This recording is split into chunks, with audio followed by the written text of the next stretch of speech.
Hi, എല്ലാവർക്കും നമസ്കാരം. ഇടിച്ചക്ക കൊണ്ടൊരു തോരൻ ഉണ്ടാക്കുന്നതാണ്. ഇതിനാവശ്യമുള്ള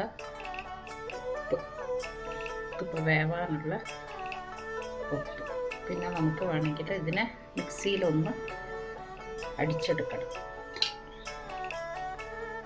ഉപ്പിട്ടു, മഞ്ഞൾ, ഇതൊക്കെ നമ്മൾ ജസ്റ്റ് വേവിച്ചെടുക്കാനാണ് കേട്ടോ. വേവിച്ചിട്ട് പിന്നെ ഞാൻ പണ്ടൊക്കെ നമ്മൾ ഇടിച്ചെടുക്കും. ഇപ്പോൾ മിക്സിയിലൊന്ന് ജസ്റ്റ് ഒന്ന് ഒരു 2 പ്രാവശ്യം ഒന്ന് ഇങ്ങനെ മെല്ലെ ജസ്റ്റ് ഒന്ന് തിരിച്ചിട്ട് എടുക്കുക. ഓക്കെ, നന്നായിട്ട് വെന്തു നമുക്ക് നോക്കാം. ഒന്ന് ഉടയുണ്ടോ നോക്കാം. ഉടയുമ്പോൾ എടുത്തിട്ട് നമുക്കൊന്ന് ജസ്റ്റ് മിക്സിയിൽ കറക്കിയെടുക്കാം. ഓക്കെ, അതിന് വേണ്ട തേങ്ങയും പച്ചമുളകും വെളുത്തുള്ളിയും കൂടിയിട്ട് ചതച്ചു കൊടുക്കും. 2 വെളുത്തുള്ളി, ഒരു പച്ചമുളക്, ഒരു കാമുടി തേങ്ങ ചതച്ച് കൊണ്ടുവന്നു. പിന്നെ കടുക് വറുത്തിട്ട് ബാക്കിയുള്ള കാര്യങ്ങൾ ചെയ്യും. ഇട്ടിട്ട് ജസ്റ്റ് ഒരു 2-3 പ്രാവശ്യം ഒന്ന് ഓടിച്ചു കിട്ടും. ഒത്തിരി പാടില്ല, അധികം ആവാൻ പാടില്ല. കറക്റ്റായിട്ടുണ്ട്. രണ്ടതും ഒന്ന് വറ്റിച്ചെടുത്താൽ മതി. എന്നിട്ട് ഇങ്ങനെ ആക്കിയെടുത്തിട്ട് പിന്നെ കടായി വെച്ച് ഉഴുന്നിട്ടു. ഉഴുന്നും കടുകും, പിന്നെ 2 കപ്പൽ മുളകും, റെഡ് ചില്ലി, പിന്നെ കറിവേപ്പില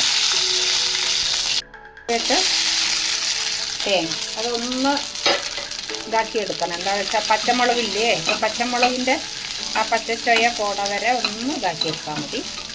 വെളിച്ചെണ്ണയാണ് നല്ലത് ഇതിന്. ഗോൾഡ് വിന്നറിനേക്കാളും റിഫൈൻഡ് ഓയിലിനേക്കാളൊക്കെ നമ്മളെ വെളിച്ചെണ്ണയാണ് നല്ലത്. ഓക്കെ, ഒന്ന് ഇതായി കിട്ടിയ ശേഷം നമ്മൾ ആ ഇടിച്ചു വെച്ച മിക്സിയിൽ നമ്മൾ ഇടിച്ചു വെച്ചിട്ടില്ലേ ആ ചക്കയും, ഇടിച്ചക്ക, അതാണ് ഇടിച്ചക്ക എന്ന് പേര്. അത് ഇട്ടിട്ട് നമുക്ക് സെർവ് ചെയ്യാം. ഓക്കെ, അതിട്ട് നന്നായിട്ട് ഇളക്കാം. ഇപ്പോൾ ചെറിയൊരു ഇടിച്ചക്കയുടെയാണ് ഇത്രയും ഉപ്പേരി കിട്ടുന്നത്. ഞാൻ പിന്നെ നിങ്ങൾക്ക് ഇടിച്ചക്കയെ കൊണ്ടൊരു മസാലക്കറി ഉണ്ടാക്കി കാണിച്ചു തരാം. ഓക്കെ, എല്ലാവരും ഉണ്ടാക്കി നോക്കും. ബിഗിനേഴ്സിനൊക്കെ അറിയില്ലല്ലോ. എല്ലാവരും ലൈക്ക് ചെയ്യൂ, സബ്സ്ക്രൈബ് ചെയ്യൂ, ഷെയർ ചെയ്യൂ. Thank you so much. അപ്പോൾ നമ്മുടെ ഇടിച്ചക്ക തോരൻ റെഡി. ഇടിച്ചക്ക തോരൻ റെഡി.